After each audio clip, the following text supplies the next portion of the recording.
け継がれる意志、時代のうねり、人の夢、これらは止めることのできないものだ。人々が自由の答えを求める限り、それらは決してとどまることはない。I was actually working on this video before 1043 dropped, and of course the focus was on Luffy being Joy Boy, which I guess goes to show that this was only a matter of time. I definitely have some qualms about the timing of this revelation, but Luffy being Joy Boy, or inheriting Joy Boy's will, or whatever it may be, that has been projected for a long time. For me, it's been a foregone conclusion since Kaido's quote in 1014, "You couldn't be Joy Boy either." That line also confirmed one of the only things we do know about Joy Boy, the fact it isn't a singular person.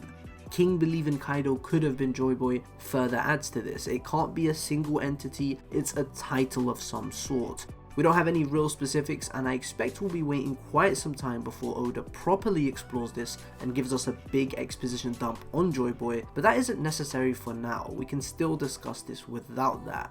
Shueisha confirms Luffy is Joy Boy in some way, shape or form, which is enough for us to at least talk about the implications. Before that though, I want to dispel the whole reincarnation theory. So many people believe that Shueisha hearing the drums of liberation and proclaiming that Joy Boy has returned means that the same Joy Boy from the Void Century is somehow back and is magically going to possess or take over Luffy's body, and that's just not going to happen. If it does, it'll be one of the worst things I have ever seen in storytelling for several reasons. There are no story or world mechanics to justify such a crazy stunt, and it would completely destroy Luffy's character if his single most important battle to date was won for him by someone from the fucking Void Century. So no, I seriously don't believe there is some reincarnation shit going on here.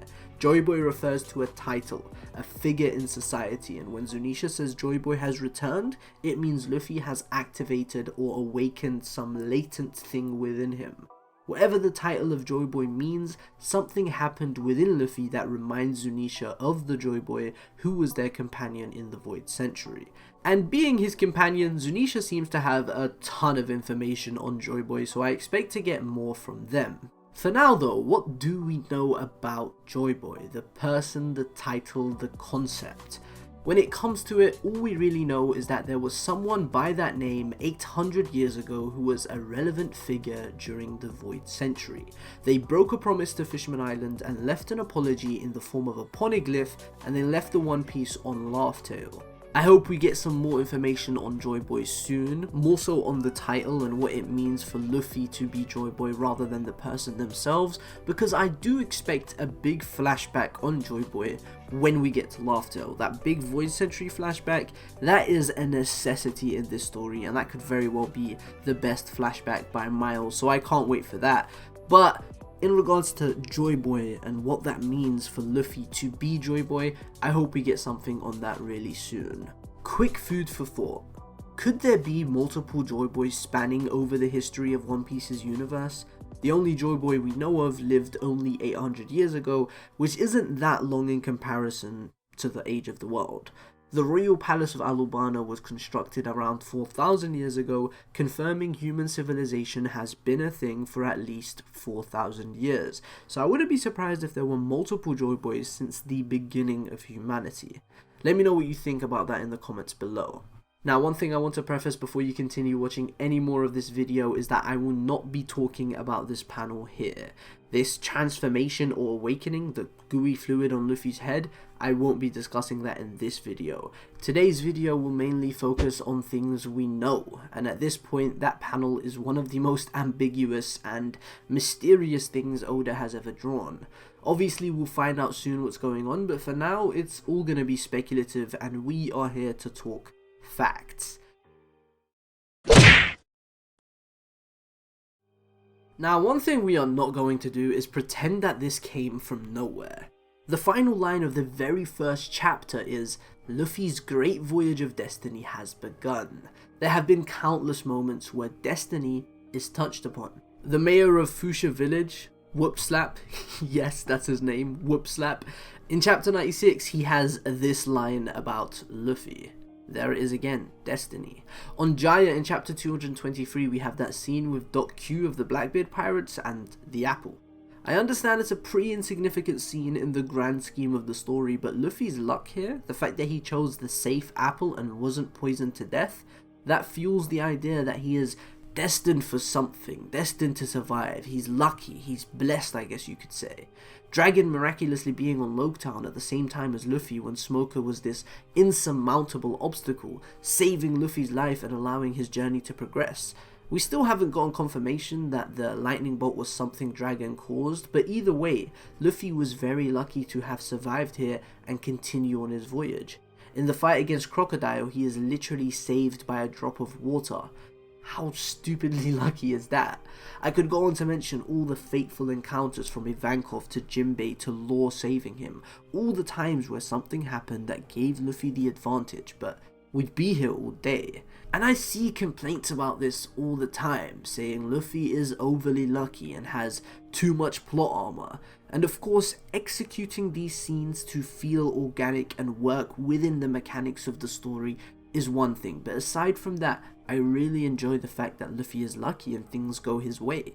He's the main character of a grand adventure, the plot will always continue to progress and he has to make it through no matter what, and now that Destiny has been given a pivotal role in this story's themes, it can be used to justify all these moments where it feels like the universe itself was supporting Luffy. Aside from just Destiny as a theme being touched upon, the Luffy and Joy Boy stuff has been heavily telegraphed for an incredibly long time. Joy Boy was introduced as a character from the Void Century who made a promise to Fishman Island that he failed to keep. He left behind a poneglyph, apologizing to Poseidon for breaking that promise, the details of which are currently unclear, but Neptune goes on to say that someone will come along to fulfill the promise in Joy Boy's stead, at least according to the royal legend. That is why the fishmen still uphold their part of the promise to Joy Boy, keeping Noah safe until it can fulfill its actual purpose.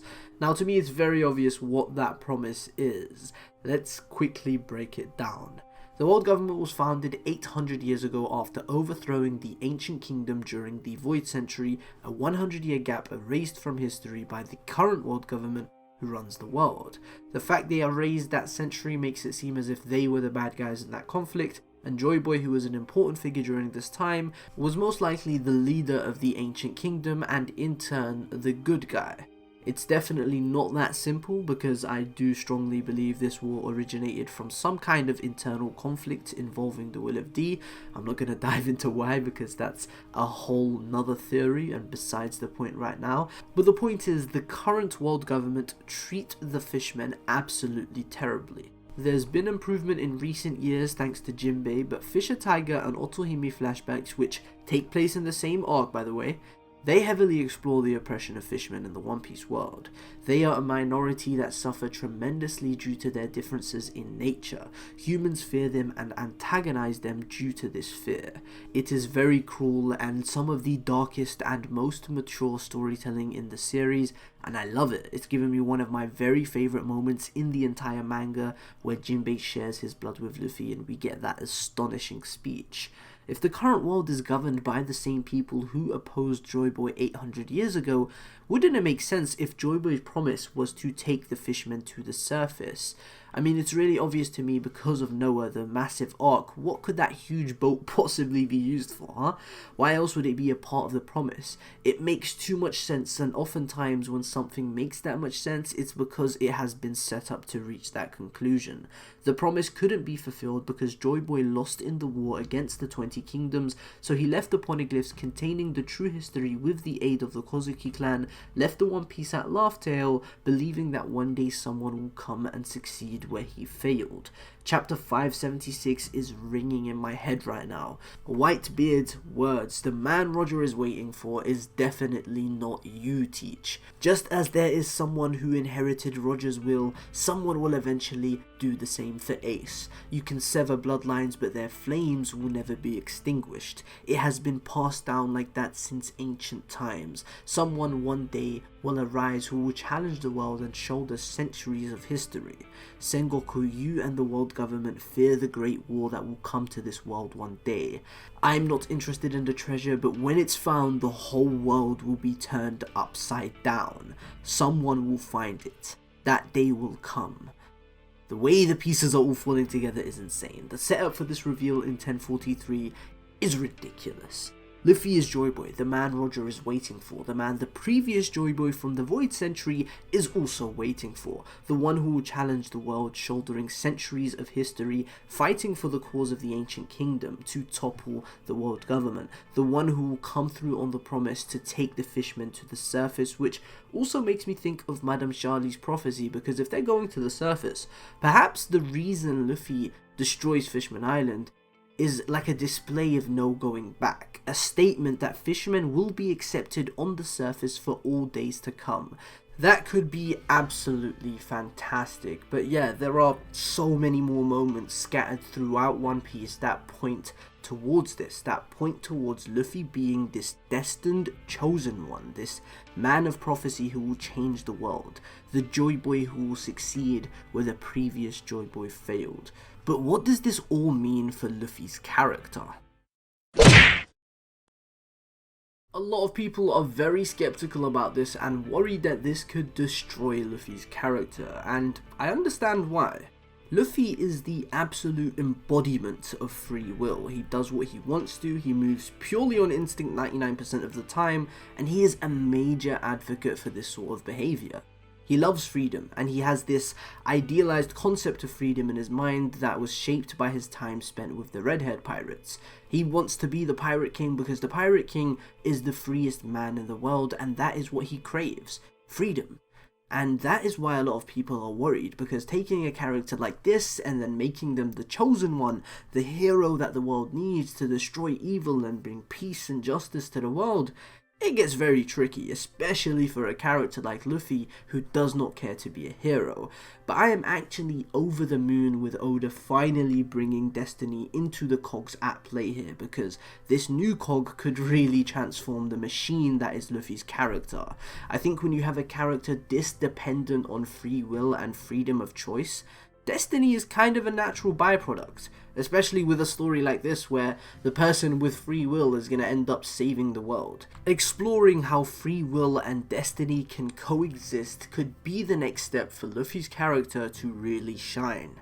Because at the end of the day, Luffy being destined does not take away from his hard work. He has been hit with the harsh reality of his incompetences multiple times throughout his journey, and yes, he is very lucky. He does have things handed to him, but he has still worked extremely hard to get to where he's at. And every step of the way has been a result of his own free will. Even if he was destined to get there, he only really got there because that is what he wanted to do. He has refused to die countless times, and perhaps it is that unwavering free will that makes him destined to be Joy Boy. How fantastic would it be if Joy Boy's main characteristic was freedom, being the embodiment of free will? If that's a prerequisite to be considered Joy Boy, that would be very thematically fitting. Because Roger fits that description too, but he couldn't be Joy Boy because he was too early. The sovereign Poseidon or Shirahoshi was yet to be born, and Roger was suffering from the fatal illness, so he wouldn't have survived long enough to be there for Poseidon's birth. Oh, by the way, the other sovereign, which will soon be born in the distant sea, yeah, that's Luffy. And the two sovereigns met when Luffy and Shirahoshi met in Fishman Island, so everything is going to plan. It really is astonishing seeing all of these pieces falling into place with Luffy. The setup is immaculate, but again, we have yet to see the most important part of all of this.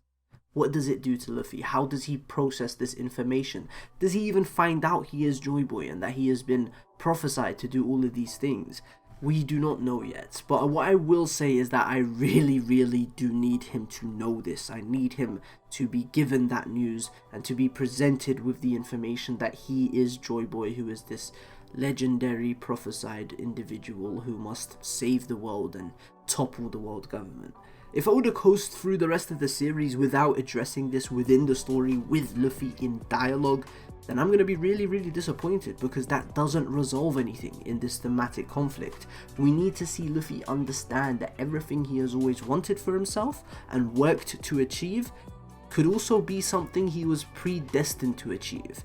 And honestly, his reaction is most likely going to be, prophecy? Joy Boy? Huh? He's not going to care, and he's never going to change. Luffy's always going to be Luffy, but if he at least gives us a couple of lines where we can peek into that tiny monkey brain and he is expressing something real, it could do wonders for his characters. I would love it so much if Luffy did something to invalidate the Joy Boy connection, if he does something that Joy Boy wouldn't have done, or doesn't do something that Joy Boy would have done just because he personally doesn't want to, and that highlights his individuality and free will overcoming his destiny. We do not know what Oda's going to do, and at this point all we can do is sit and wait, but it is interesting and I really think we should be more excited than anxious. I'm seeing a lot of stupid discourse across the internet where people are making Naruto comparisons, and you guys need to chill.